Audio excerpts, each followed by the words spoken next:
Bienvenidos amigos, como habíamos anunciado, el doctor Luis Gaibor Gallardo, analista jurídico, es nuestro invitado de esta noche. Les comentamos que las acusaciones de cobros de contribuciones indebidas que terminaron con la destitución de la asambleísta de país Norma Vallejo y que se extendieron hacia otros legisladores de diferentes bancadas, salpican ahora a la hoy vicepresidenta María Alejandra Vicuña, a quien se le atribuye haber recibido diezmos en su cuenta personal cuando era asambleísta en los años 2011, 2012 y 2013. La declaración juramentada de un ex asesor de la entonces legisladora activa una investigación de la Fiscalía respecto a dichas denuncias. Tenemos el informe. El pasado octubre fue un mes de gran convulsión para todo el país debido a la bomba que estalló en los primeros días, cuando se filtró un audio que contenía una conversación en donde supuestamente la entonces asambleísta Norma Vallejo exigía a uno de sus asistentes el pago de un porcentaje de su salario. 4 exfuncionarios de la Asamblea formalizaron esta denuncia en contra de la legisladora perteneciente a la bancada de Alianza País. Ellos sostenían que mientras trabajaron en el despacho de Vallejo, fueron obligados a entregarle un porcentaje de su salario, pagar deudas y otros gastos. Para investigar dichas denuncias, al interior de la Asamblea se creó una comisión multipartidista, cuyos integrantes, luego de las averiguaciones, establecieron que Vallejo gestionó nombramientos de cargos públicos y, por lo tanto, incurrió en la prohibición del artículo 127, numeral 3 de la Constitución y en el artículo 163, numeral 3 de la Ley Orgánica de la Función Legislativa.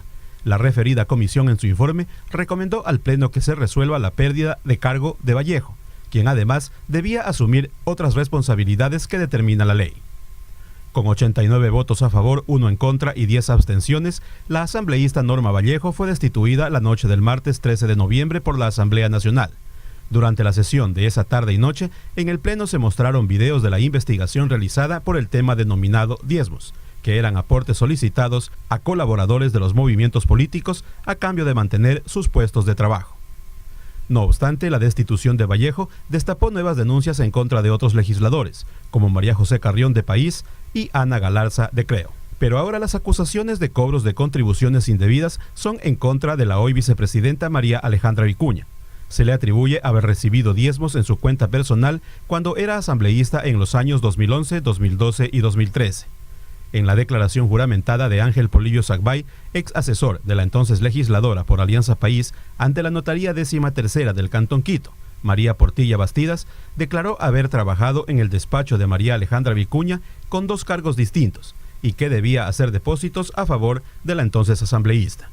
Incluso dice que cuando recibió un ascenso, la cuota también subió. Debo decir en honor a la verdad que durante todo el tiempo que trabajé como asistente del despacho de la ex asambleísta María Alejandra Vicuña Muñoz, es decir, desde el 1 de junio del 2011 hasta el 31 de mayo del 2012, como asistente administrativo, me tocaba depositar la cantidad de $300 en la cuenta corriente número 107-053-5218 del Banco de Machala, que tenía como titular a la ex asambleísta María Alejandra Vicuña. Esta contribución me fue solicitada directamente por la ex asambleísta como condición para darme el cargo. Ella me indicó que era una contribución obligatoria para el movimiento Alianza Bolivariana Alfarista, indica parte de la declaración juramentada. Frente a esta declaración, la fiscal general encargada Ruth Palacios señaló que se iniciará la investigación previa respectiva. No obstante, dicho documento no sería al momento una prueba, pero serviría como noticia criminis, sobre la cual la Fiscalía tiene que investigar. Vicuña reaccionó a la denuncia calificándola como infamias, las mismas que las resolverá mediante vía judicial. Saludamos cordialmente al doctor Luis Gaibor Gallardo, analista político y jurídico, y a quien le damos la más cordial bienvenida. Un gusto tenerlo aquí con nosotros, doctor Gaibor. ¿Correría la misma suerte la vicepresidenta Alejandra Vicuña ante estas graves denuncias donde ya hay una declaración juramentada y, según lo que reza el comunicado, él estaría presentando incluso los comprobantes de los depósitos realizados a la cuenta personal de la vicepresidenta? ¿Cuál es la suerte jurídica y política que correría la segunda mandataria de la nación? Bienvenido, buenas noches. Buenas noches, Yané, muy buenas noches a todos los televidentes que nos ven a través de los distintos televisores en sus hogares. Pues bien, En primer lugar, que es una pena para el país, es una pena para la democracia, es una pena para la institucionalidad que nuevamente veamos salpicada la vicepresidencia de la República en actos de corrupción. Qué suerte para este gobierno y qué suerte para Lenín Moreno. 2 años de gobierno y 2 vicepresidentes involucrados en casos de corrupción. Aunque hasta este momento es una denuncia que tiene que ser verificada, que tiene que ser investigada, tiene que ser procesada. Sin embargo, ya se levantan un sinnúmero de indicios y pruebas que se conocen en el argot público acerca de la culpabilidad de la vicepresidenta. Incluso cuando hay un video donde ella misma reconoce y dice que siempre es normal hacer ese tipo de contribuciones a los partidos o movimientos políticos. ¿Esto de alguna manera ella está asumiendo una responsabilidad? Debemos actuar conforme a la igualdad de la ley. En estas circunstancias, el presidente Moreno, al ex vicepresidente Glass, le cesó sus funciones. Recordemos el año pasado, cuando se veía involucrado. En este caso, se debería proceder al menos de la misma forma, cesándola en las funciones Separarla a la de sus vicepresidenta. funciones, Así es. ahora que se inicia la investigación, como lo ha anunciado la fiscal general encargada. Por supuesto, ¿no? Para que ella tenga la libertad de poder defenderse y sobre todo para que la institucionalidad, el gobierno, no se vea salpicado por actos de corrupción. La imagen que damos al mundo, a Sudamérica, es una imagen deplorable. 2 años de un gobierno y 2 vicepresidentes incurriendo en actos de corrupción. Sin embargo, estimada Janet y amigos que nos ven, hay que proceder en justicia, no con venganza. Hay que proceder con objetividad y no queriendo hacer politiquería de esto. Las instituciones, la justicia, tiene que hacer su trabajo, cada cual con independencia, con profesionalismo. No podemos tener contemplación ante la corrupción. Se pueden iniciar 2 acciones, hablemos en el tema, usted habló del juicio político, o bien también se podría dar, iniciar acciones legales en contra de la vicepresidenta si esto se probara que realmente existieron depósitos con cerca de $20,000 de los años 2011, 2012 y 2013. Si después de las investigaciones que ya se están realizando, inclusive hoy la fiscal general de la Nación ha abierto un expediente investigativo de oficio. De forma reservada, lo ha dicho también, ¿no? Sobre esta causa es reservada. Porque ella goza de fuero de corte, ella goza de ¿no? fuero de corte nacional. Si de estas investigaciones se comprobare que su conducta ha sido justamente cobrar estos famosos diezmos, que es nada más y nada menos que la conducta penal de concusión, pues bien, la concusión, según el artículo 129 de la Constitución, es causal para poder iniciar un juicio político al presidente y vicepresidente de la República. Y por supuesto que en la justicia ordinaria la concusión es penada de 3 a 5 años con cárcel. ¿Qué tiene que pasar, de irse, doctor Gaibor? dígame. Sí, justamente. ¿Qué es lo que tiene que darse? ¿Cuáles son los antecedentes que tienen que darse, presentarse para que pueda darse inicio a un pedido de juicio político en la Asamblea? Pues en este momento hay que analizar justamente esta denuncia que ha sido realizada a través de una declaración jurada. Se debe llamar a los actores de este lastimoso proceso, se debe verificar que esas supuestas pruebas que ha dicho el ex asesor de la vicepresidenta en la Asamblea Nacional las tenga, los depósitos, más allá que eso es muy fácil hoy por hoy de cruzar, los depósitos con las cuentas que se hicieron. Si de eso se comprobare, luego de esa investigación que ya está realizando, una indagación previa por parte de la Fiscal General de la Nación, pues bien, antes de llamar a la etapa de juicio, la fiscal le solicita al juez ir a la audiencia de formulación de cargos y el juez, antes de dar esa audiencia, solicita el permiso a la Asamblea Nacional según el artículo 120, numeral 10, solicitando a la Asamblea Nacional el permiso para que la vicepresidenta pueda ser enjuiciada penalmente. Las investigaciones tienen que avanzar. Como lo digo, aquí debe primar la justicia, no la venganza. Se debe actuar con objetividad, no a través de la politiquería, porque ya habrá mucha gente Pero usted dijo algo muy interesante, el antecedente Dígame. de lo que pasó con el ex vicepresidente Jorge Glass, bueno, podría repetirse también con en este caso con la vicepresidenta Vicuña, ¿no? Sí, por supuesto. Recuérdese que también lo Pero de ¿qué tanta decisión política existe hoy en día en el Estado ecuatoriano? Bueno, no solamente hablemos dentro de la Asamblea Nacional, sino del mismo gobierno del presidente Lenín Moreno. Tenemos que recordar que la posición de la vicepresidenta actual es difícil y complicada. Ella no fue electa a través de las urnas. Ella fue posesionada, por así decirlo, a través de una terna que envió el presidente y luego a través de una elección que hicieron los asambleístas. Ella no se ganó el cargo a través de las urnas, a través del voto ciudadano. ¿Qué tanto daño hace a la institucionalidad del Estado ecuatoriano ante la imagen también de lo que ha querido proyectar este gobierno, no solamente a nivel nacional, sino de la región?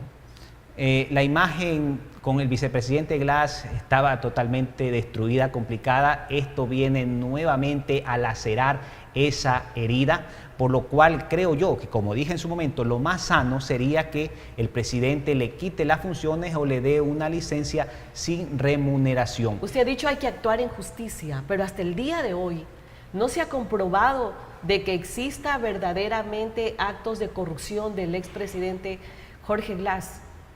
Bueno, las pruebas están ahí.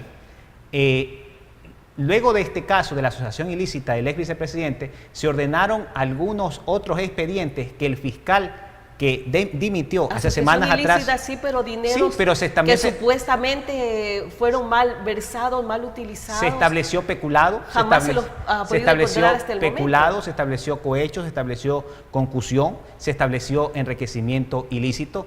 El fiscal general de la Nación que dimitió fue el encargado, porque él tenía la competencia para poder llevar adelante estos procesos. Más bien parece que el aire y la energía se le agotó simplemente con la asociación ilícita y dio un paso al costado. Pero ese es un caso que la justicia tiene que atenderlo y tiene que atenderlo con celeridad. Se debe elegir finalmente un fiscal no transitorio. Lo que pasa es que preocupa que nuevamente se arme un circo y nos quieran entretener así a los ecuatorianos y realmente no vemos que esa plata de Odebrecht haya regresado a los ecuatorianos o esas obras que costaron mucho más de lo que realmente costaban, esos dineros jamás han regresado, mientras que en Brasil el gobierno de Brasil saca todo el dinero que fue pagado de más de las coimas y todo y lo estuvo exponiendo en una plaza en ese país. ¿Por qué en países como el nuestro no hemos podido hacer eso? Usted ha dicho una gran verdad. Al pueblo sí le interesa la justicia, al pueblo le interesa que sean procesados los corruptos, pero al pueblo también le interesa que la plata de la corrupción retorne al gobierno para que pueda ser servido el pueblo. Janet, y lo más preocupante de esto es que en febrero de este año fuimos a una consulta popular donde se establecieron sanciones durísimas a los corruptos. Recuérdese que establecimos la muerte civil a los corruptos.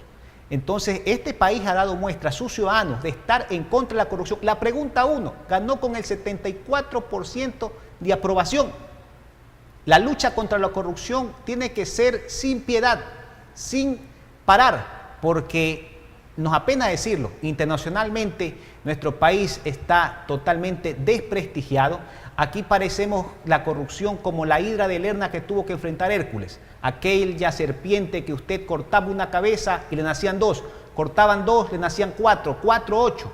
Una hidra, una corrupción sin fin. ¿Estamos viviendo eso, doctor Gaibor? Por supuesto, no tenemos... ¿Cuál es el deber que tienen aquí en los poderes del Estado? Comenzando especialmente con la Fiscalía, que ya de oficio tiene que haber iniciado esta investigación. La corrupción es el enemigo público número 1 del pueblo y del Estado ecuatoriano. Tenemos que dejar a un lado esa forma de pensar que a través de la corrupción se puede gobernar. No importa que robe, pero que haga obra. Eso debe ser desterrado. De la mente de la mayoría de los ecuatorianos que piensen así, no podemos gobernar de esa forma. Esa forma no se hace democracia. ¿Qué pasos tienen que darse ahora con la vicepresidenta luego de esta grave denuncia? Pues bien, la Fiscalía tiene que hacer su trabajo. La Asamblea Nacional, los asambleístas tienen que hacer el suyo.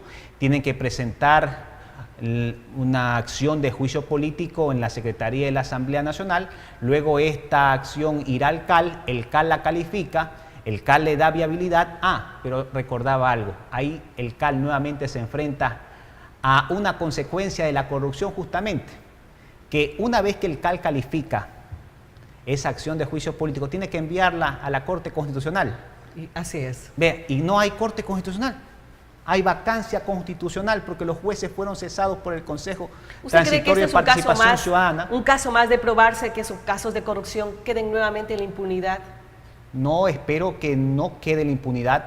Espero que la Asamblea Nacional pueda hacer esa depuración que ya lo hizo con Norma Vallejo hace semanas pasadas. Porque hay otros asambleístas también salpicados por el mismo tema. Hay que actuar en justicia y a la corrupción hay que lucharla sin contemplación. No podemos ser impávidos y no podemos dar lugar a que este virus siga contaminando al Ecuador. Como el pueblo demandó con el 74% a inicios del año que se termine la corrupción, muerte civil para los BEA. El arco moral del universo es largo, pero siempre dobla hacia la justicia, decía Martin Luther King. Seguimos siempre esperando entonces. Es el momento oportuno para hacer lo correcto y este es el momento para que todas las instituciones del país puedan hacer su trabajo de forma independiente. Esto es lamentable. Muchísimas gracias, doctor. Para la democracia y para los ciudadanos. Por supuesto, el doctor Luis Gaibor Gallardo, analista con nuestro invitado de esta noche. Vamos a la pausa, amigos, y enseguida con más.